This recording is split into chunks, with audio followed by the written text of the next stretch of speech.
Today we are solving a system of equations. The first, 3x plus y equals 7. The second, 4x minus 2y equals 6. We will be using substitution as our method. The easier equation to solve for a term of y equals mx plus b, to put it in that situation, would be something that already has only a single y in it. So that'll be this first one here, 3x plus y equals 7.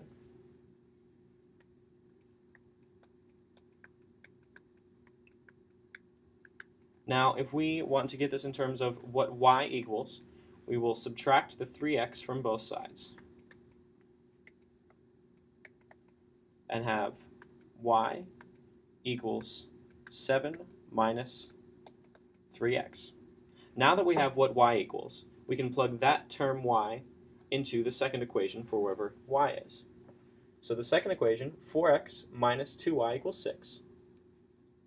And if we plug y into that, we get 4x minus 2, and then parentheses, and we'll plug in what the y was from the first equation, 7 minus 3x, and that entire term equals 6. We're going to go ahead and factor in the 2, and take into account this minus sign out in front of the 2. Then we have 4x, and then minus 2 times 7 is minus 14.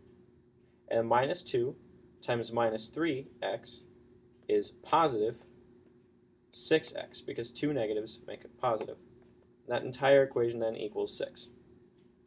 Now we want to get this so we can solve for x.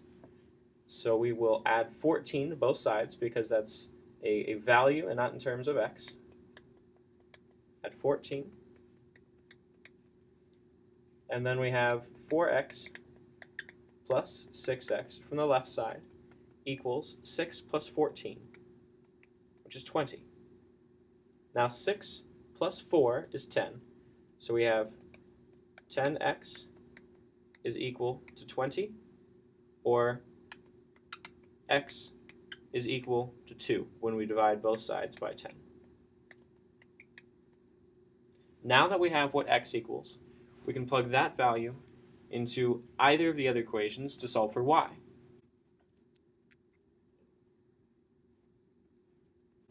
So from the equation y equals 7 minus 3x, which we already solved for, and we have x equals 2, we can solve for y by doing y equals 7 minus 3 times 2.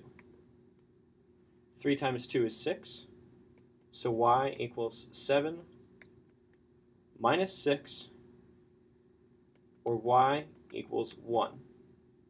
And from before x equals 2, we have solved both sets of equations. Another way to write this would be xy, right?